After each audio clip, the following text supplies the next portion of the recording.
Rosario's is the kind of restaurant you don't stumble into. You either belong there or you don't, and the room makes that clear before anyone says a word. Dark wood, low light, the kind of quiet that costs money to maintain. The waiters move like they've been trained to be invisible, and mostly, they have. The man in the corner booth that Thursday evening was Tony Don Tuna. If you lived in that city, you knew the name not because anyone said it loudly, but because of the way people didn't. He had two men with him who weren't eating. He didn't need to ask for anything. Things simply arrived. A few tables over, a 31-year-old single dad named Mark was cutting up chicken for his daughter Juliet, who was 8 years old and currently very serious about explaining the difference between two types of horses he had never heard of. It was a special dinner. She had earned it. He was happy to be there. Then, Tony Don Tuna made a sound nobody in that restaurant had heard before. Small, wrong. And then he was on the floor. The room froze. Every person in it, including 2 bodyguards paid specifically for emergencies, did absolutely nothing. Except Juliet, who tugged her father's hand and said, "Daddy, we have to help him. Stay until the end, because what happened in the next 4 minutes, and the reason Mark almost didn't move at all, will show you something true about grief, and children, and the difference between the person we want to be and the person our kids have already decided we are. But first, you need to know what Mark knew the moment he recognized that face on the floor, because this was never a story about a stranger. It was always about a man, a memory, and a fire on Clemens Street that never quite went out. Welcome back, Story Family, and if you're new here, hey, we're glad you found us. Make sure you subscribe, like, and drop a comment before you leave. New stories hit this channel all the time, and trust me, you don't want to miss what's coming. And after you watch, tell us what you thought. Your comment might be exactly what someone else needed to hear today. So don't hold back, let's talk about it. Rosario's on a Thursday evening is a specific kind of quiet. Not the quiet of a place that's empty, the quiet of a place that's full and has decided, collectively, to keep its voice down. The lighting is amber. Warm, but not welcoming, if that makes sense. The kind of warm that flatters expensive things. The tablecloths are white and pressed, and nobody has spilled anything on them, because nobody at Rosario's is the kind of person who spills things.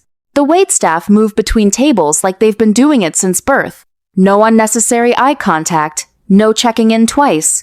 They appear when something is needed, and disappear when it isn't. It's a skill, really. The kind you develop when you understand that certain guests are not here for the service. They're here for the silence. The corner booth is Tony's. Has been for 11 years. He's 56. Silver hair, dark suit, no tie. Built the way certain men are built, not large exactly, but solid in a way that makes the word large feel beside the point. He doesn't look around the room when he walks in. He doesn't need to. The room has already arranged itself before he sits down. 2 men sit near him. Big, suited, not eating. They're not here for the food either. They're here the way bad weather is here. You don't always notice it, but you're always aware of it. Nobody at Rosario's looks at Tony's table for longer than a second. Not because they've been told not to, because they've understood. The restaurant moves around him carefully, like water finding its way around something that isn't going to move. 2 tables over, a chair wobbles slightly on the uneven floor every time its occupant shifts his weight. Mark Dweller is 31, and he's trying very hard to follow what his daughter is saying about horses. He has a chicken breast in front of him that he's been cutting into small pieces for the past several minutes, mostly as something to do with his hands while Juliet talks. His jacket is the kind of faded that happens over years, not for style. His shoes are clean. He looks like a man who pays attention to the things he can control and lets the other things go quietly. This dinner was a promise. Juliet's end-of-term marks came back 3 weeks ago, and they were, in her father's words, when he called his friend Danny, ridiculous. In a good way. She'd pointed to Rosario's from the pavement outside about 3 months back, looked up at the dark wood and the warm glow behind the glass, and said it looked like the kind of place where something important happened. Mark had filed that away. Parents do that. They file things away and retrieve them on the right occasion. Tonight was the right occasion.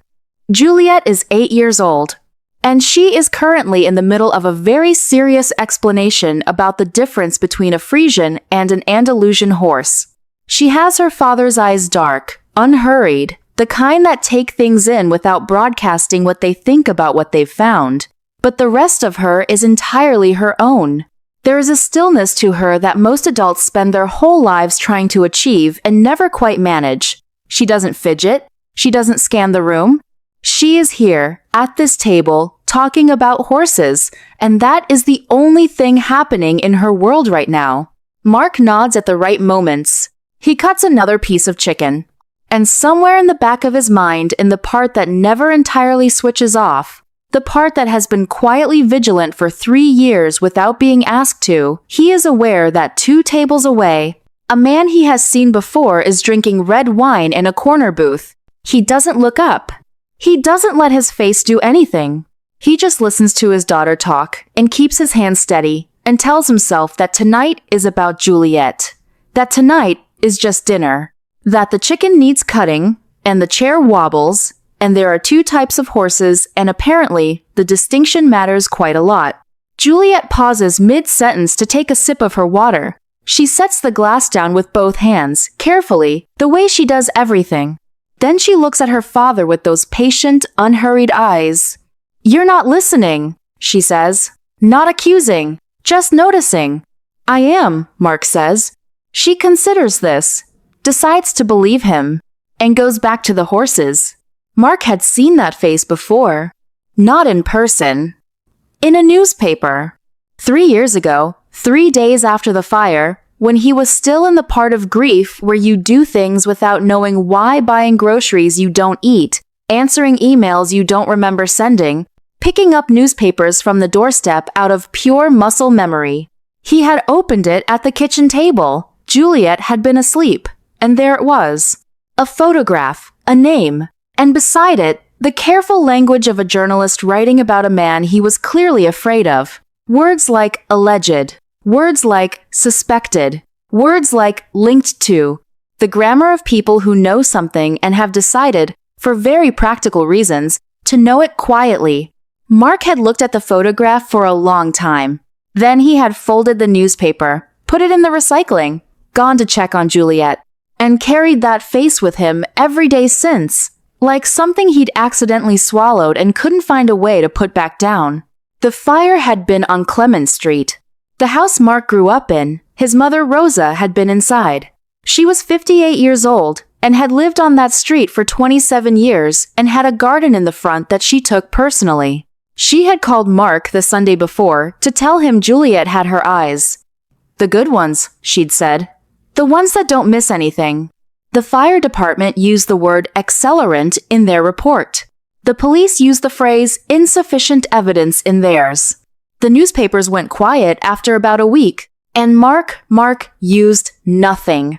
He had no words for it that felt safe to say out loud, and no institution willing to say them for him.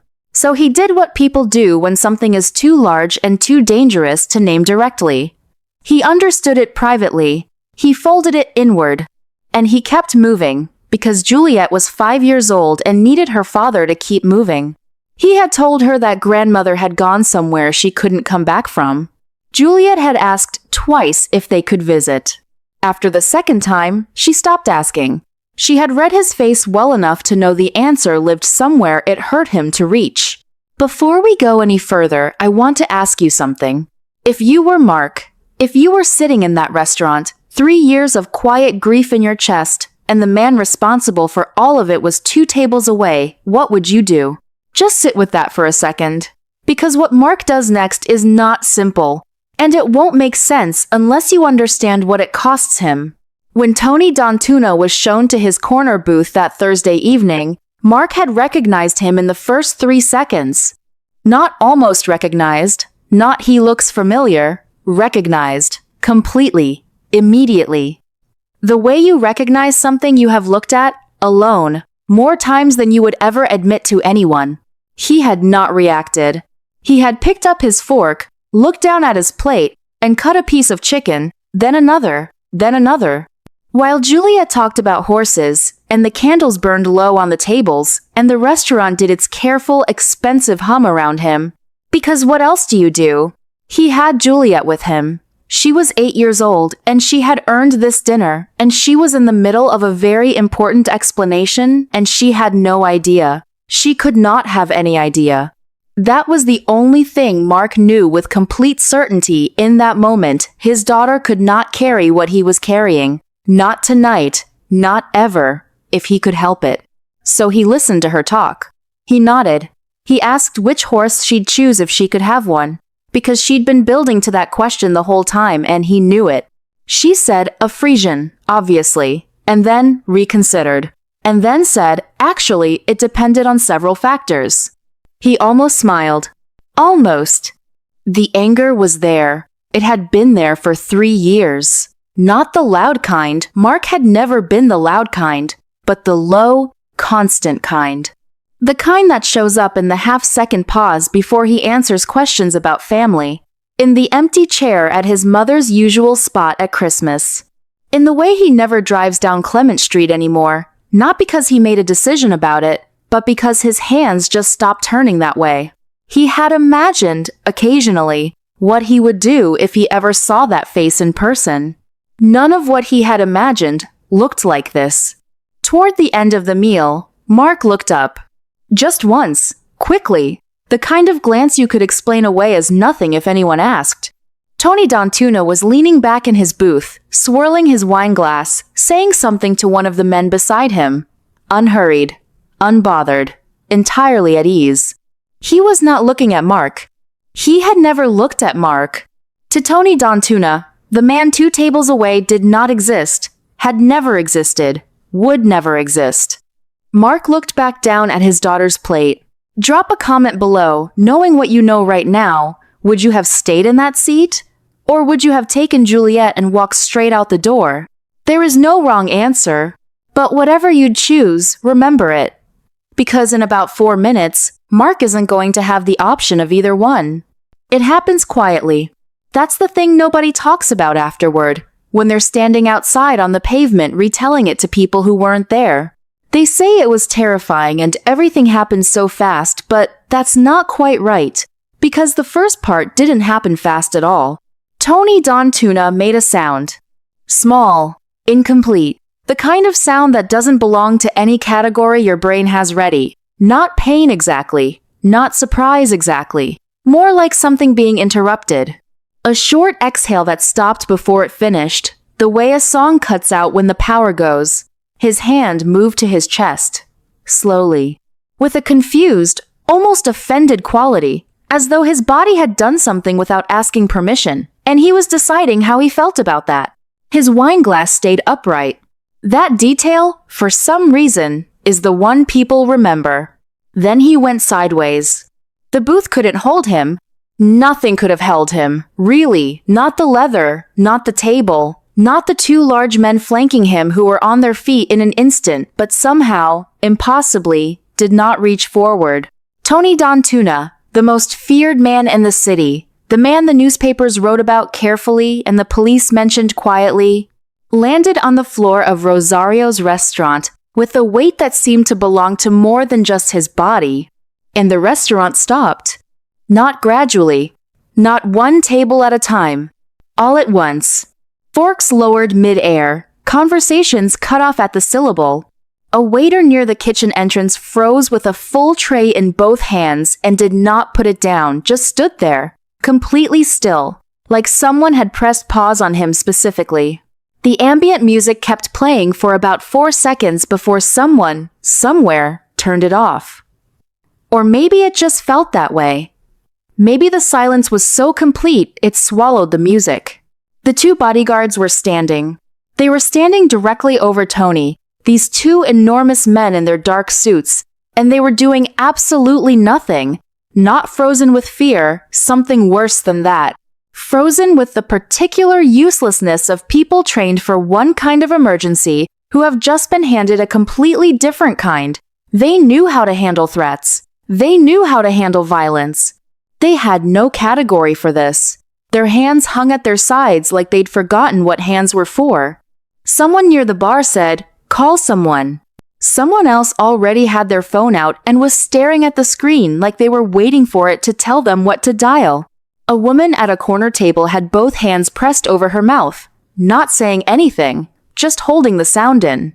The manager came out from somewhere near the kitchen and stopped about 6 feet away from Tony on the floor. His face was doing that thing faces do in genuine emergencies, cycling through expressions too fast to land on any of them.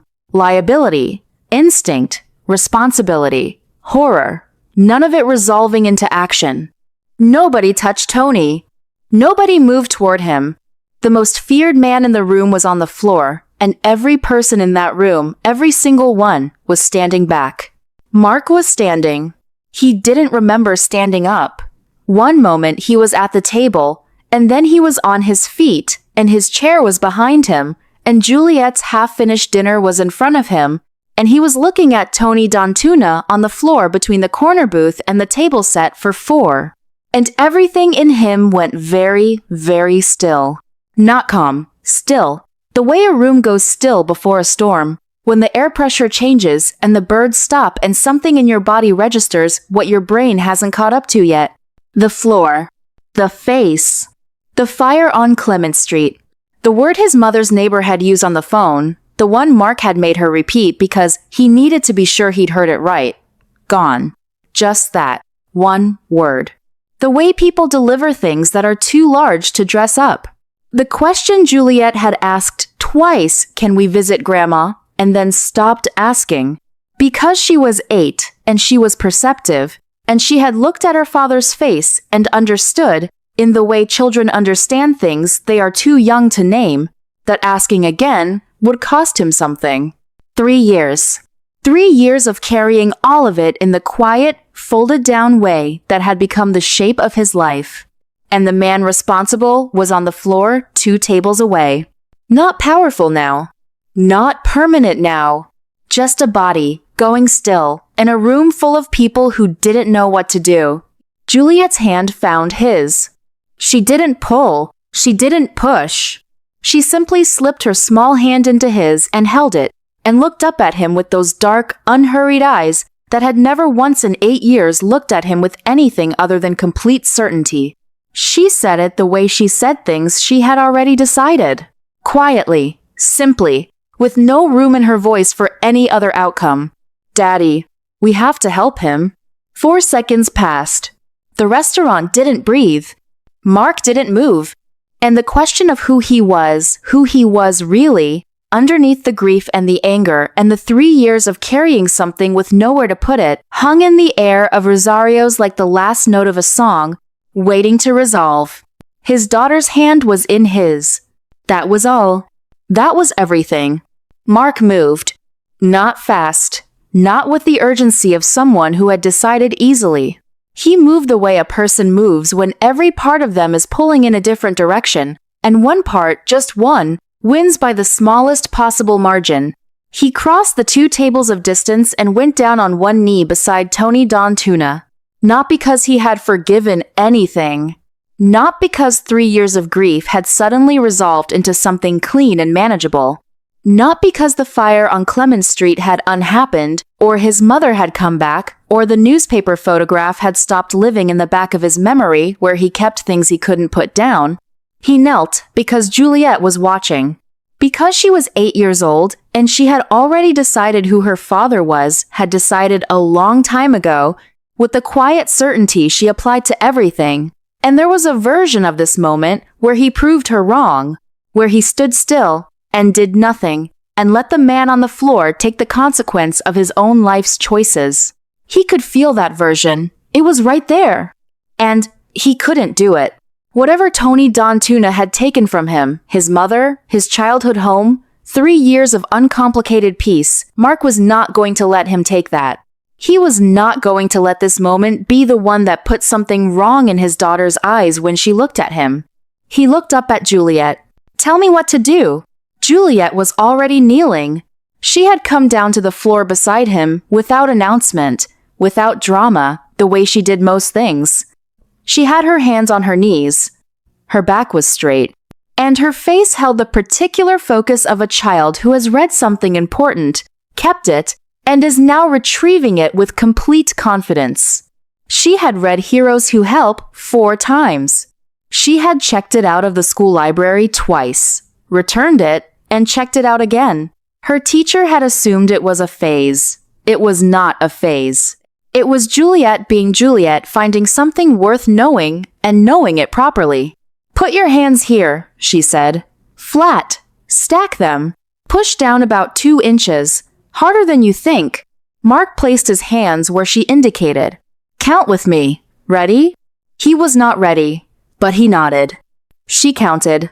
Her voice was steady, not the steadiness of someone performing bravery, the real kind. The kind that comes from understanding exactly what the situation requires and having no energy to spare on anything else. She watched Tony's chest. She watched her father's face. She managed both without appearing to divide her attention at all. Mark pushed down. His hands were on the chest of the man who had killed his mother. He was aware of that. He was aware of it with every compression, the knowledge sitting inside the action like a stone inside a fist. But Juliet was counting, and he was following her voice, and the voice was steady, and so he was steady, and the stone stayed where it was. 1, 2, 3, 4. The room watched. The bodyguards had not moved. They stood at the edge of the space Mark and Juliet had claimed, large and motionless, like columns that had forgotten their purpose. The manager was on his phone now, finally, properly, talking to someone on the other end with increasing urgency. Diners pressed back against walls and booths, unable to look away. Nobody spoke. Nobody interrupted. A father and his 8-year-old daughter were the only people in the room doing anything useful. And the room, to its credit, understood that, and stayed out of the way. The paramedics came through the door at a controlled run. 2 of them, equipment bags, moving with the compressed efficiency of people who have entered a lot of rooms like this and know that the first 5 seconds of observation save minutes of correction. The lead paramedic took in the scene. He took Tony on the floor. He took in the positioning correct. He took in the compressions correct. And then he took in the person counting. And he stopped for exactly 1 second. He looked at Juliet. "How long?" he asked. 4 minutes, 20 seconds, she said. 11 cycles. No response. Until about 40 seconds ago, his fingers moved. The paramedic looked at her for just a moment longer than necessary. Then he nodded, the way one professional nods at another. "Good work. I've got it from here." He moved in. Mark shifted back. And within 90 seconds, the paramedic looked up from his equipment with the particular expression of someone delivering news they weren't entirely sure they'd be able to deliver. He's got a pulse. Faint, but real, and present. Mark sat back on his heels, and his hands started shaking. Not during, he hadn't shaken during, but now, with nothing left to do, his body remembered everything it had been holding and released it all at once. His hands trembled against his knees. His jaw was tight. His eyes were wet in the way of someone who is not going to cry, but whose body is registering something enormous regardless. Juliet moved behind him. She placed her small hand between his shoulder blades and left it there. Not patting, not rubbing, just present. A steady, certain weight. The room exhaled. And then, from somewhere near the back, someone began to clap. Slowly at first. Single beats with space between them. The reluctant, overwhelmed kind that happens when people don't know what else to do with what they've just witnessed. Then another pair of hands joined, then another. And then it was full genuine and full rolling through Rosario's, like something the room had never held before and would never hold again. Mark did not stand up. He sat on the floor of the restaurant, his daughter's hand between his shoulders, and he let the sound wash over him. He didn't reach for it. He didn't deflect it. He simply sat with it, the way you sit with things that are too large to respond to properly. Juliet kept her hand exactly where it was. She didn't look around at the people clapping. She was looking at her father. That was enough. That was, in fact, everything. The paramedics worked quickly. That's the thing about watching professionals in an emergency. There's a particular efficiency to it that's almost uncomfortable to observe. No wasted movement. No second guessing. They communicated in the clipped shorthand of people who have done this enough times that full sentences feel like an indulgence. Within 12 minutes of arriving, they had Tony Don Tuna stabilized, transferred, and moving. The gurney came through from somewhere. Tony was lifted with practiced care, strapped in, covered. The equipment was repacked. And then the whole operation moved toward the exit with the same focused momentum it had arrived, with clean, purposeful, complete. His bodyguards flanked the gurney on both sides. They still hadn't said anything to anyone. The door to Rosario's opened. The gurney went through. And Tony Don Tuna, silver-haired, 56 years old, the most feared man in the city, was taken out of the restaurant without once looking back. He did not look at the room. He did not look at the man who had been on his knees on the floor beside him for the past several minutes. He did not look at the 8-year-old girl who had counted him back. The door closed. And that was it. No acknowledgement, no pause, no moment of recognition across the distance between two people whose lives had just, briefly, and enormously intersected. Just the soft mechanical sound of a door meeting its frame. And then, he was gone. The restaurant held its breath for another moment. Then, slowly, it began to remember how to be a restaurant again. Voices returned in low murmurs. Someone picked up a fork. A waiter moved tentatively at first, then with more purpose back toward the kitchen. The manager stood near the corridor entrance for a long moment, looking at the space where Tony had been, before straightening his jacket and beginning the quiet work of reassembling the evening. The corner booth was empty. The tablecloth was slightly displaced. A wine glass stood where it had been left, still upright, still half full. Mark looked at it for a moment. Then he turned to his daughter. "Let's get our things." Juliet gathered her jacket from the back of her chair with the neat efficiency she applied to everything. She checked that her library book was in her bag. It was, where she had put it. She pushed her chair in.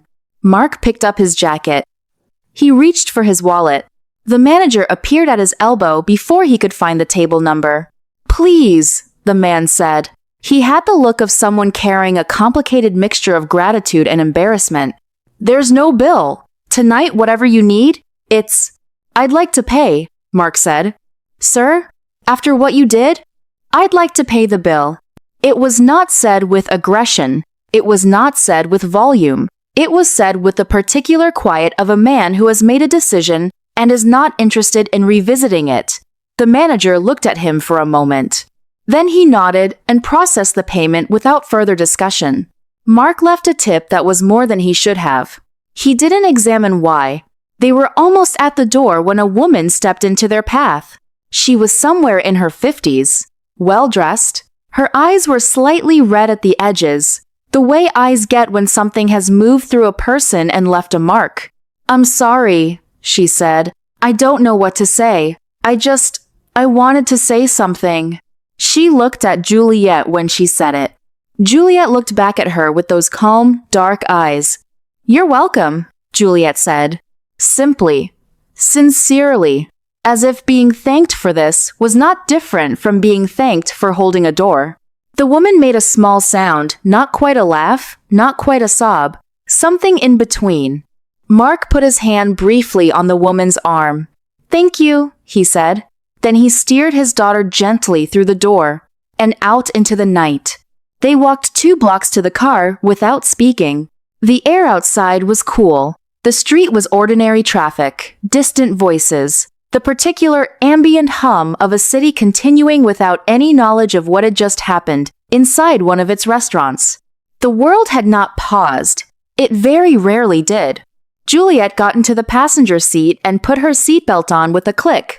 Mark got in, closed the door, put his hands on the wheel. He sat there for a moment without starting the engine.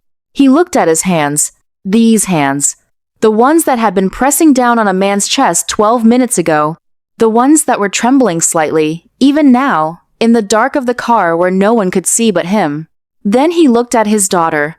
She had already found his phone in the cup holder and opened her reading app. She was scrolling with one finger, completely unbothered, entirely herself. "Did I do the compressions right?" he asked. She didn't look up. "Mostly," she said. "You fixed it when I told you." Mark looked at her for a moment longer. Then he started the car. He didn't sleep well for several nights. Not badly, exactly. Just lightly. The way you sleep when something is still moving through you that hasn't finished yet. He'd surface at 2 or 3 in the morning and lie there in the dark, looking at the ceiling, not thinking about anything in particular and somehow thinking about everything. He didn't talk about it. Not to his coworkers, who wouldn't have believed him anyway. Not to his friend Danny, who called twice that week and got voicemail both times. Not to the grief counselor's number he still had saved in his phone from 3 years ago, the one he had never actually dialed, the one he kept meaning to delete and somehow never did.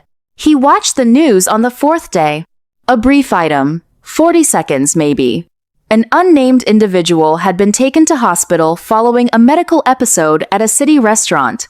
Condition, stable, no further details. That was it. No name, no context. No mention of a man in a faded jacket, or an 8-year-old girl, or the particular sound of a room full of people applauding something they didn't have words for. Mark turned the television off. He sat in the quiet of his apartment. And he waited. He didn't know what he was waiting for. He couldn't have said, if someone had asked him, what he expected to arrive or when. He just knew that the story didn't feel finished. That something was still unresolved in the way of things that need one more thing to happen before they can settle. So he waited. And the days passed. And the envelope hadn't come yet. But it would. It arrives on a Tuesday. That detail matters, somehow. Not a Monday, which would have felt like the start of something intentional. Not a Friday, which would have carried the weight of a week ending. A Tuesday. Ordinary. Unremarkable. The kind of day that doesn't brace you for anything.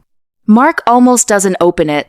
He's standing at the kitchen counter, going through the small stack of mail he'd left by the fruit bowl for 3 days, a habit he'd developed when the bills started arriving faster than he could deal with them. This policy of letting them accumulate until he had the mental bandwidth to face them all at once. 2 envelopes he recognizes immediately. 1 he doesn't. Plain envelope. Quality paper, the kind with a slight texture you notice without meaning to. His name and address written by hand, in a script that is careful and slightly stiff. The letters are well formed. Deliberate. The handwriting of someone who does not write many letters and wanted this particular one to be legible. No return address. He turns it over. Nothing on the back either. His first instinct is to set it aside. He's behind on 2 bills and his coffee is going cold and Tuesday mornings are not, historically, when good things arrive in plain envelopes with no return address.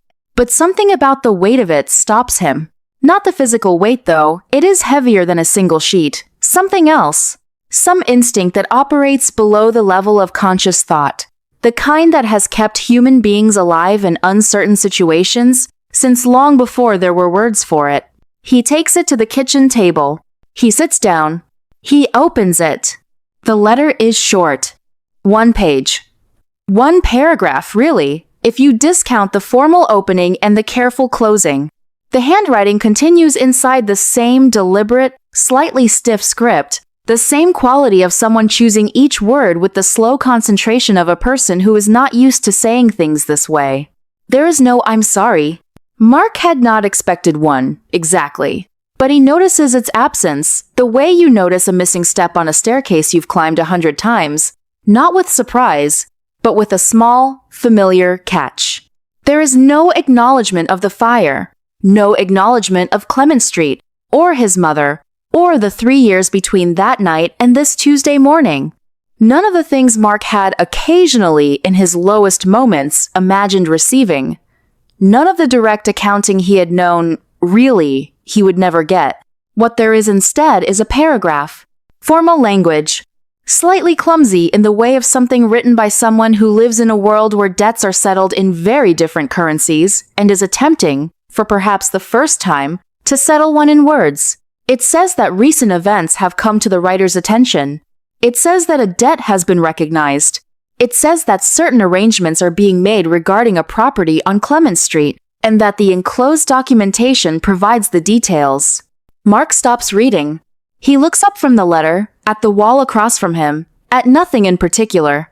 Then he looks down at the contract beneath it. It is thorough. 3 pages. Real figures. Real timelines. A construction firm listed by name. A completion estimate. A clause about materials. A clause about permits.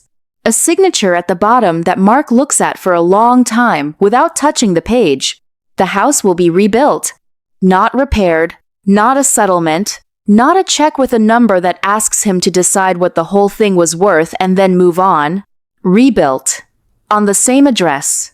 On the land that has been sitting empty for 3 years, a gap in the street line on Clement Street that Mark had stopped being able to drive past, not because he'd made a decision about it, but because his hands had simply stopped turning that way, the way a body protects itself from things it can't fix. He reads the contract once. He reads it again. Then he sets it down exactly where the letter had been, and he sits with his hands flat on the table and his coffee gone completely cold beside him, and he does not move for a while. He is not crying. He is not smiling. He is doing something quieter and more complicated than either of those things. He is sitting with the particular feeling of a weight you have carried for so long that you have stopped noticing it as weight. It has just become the shape of you, and feeling it shift, not lift, not disappear. Shift. Like something that has been braced against a door for 3 years, holding it closed, just easing, slightly, enough to notice. Juliet comes in from her room. She's carrying a library book about marine mammals, a thick one, with a humpback whale on the cover that she'd checked out 4 days ago and was already halfway through.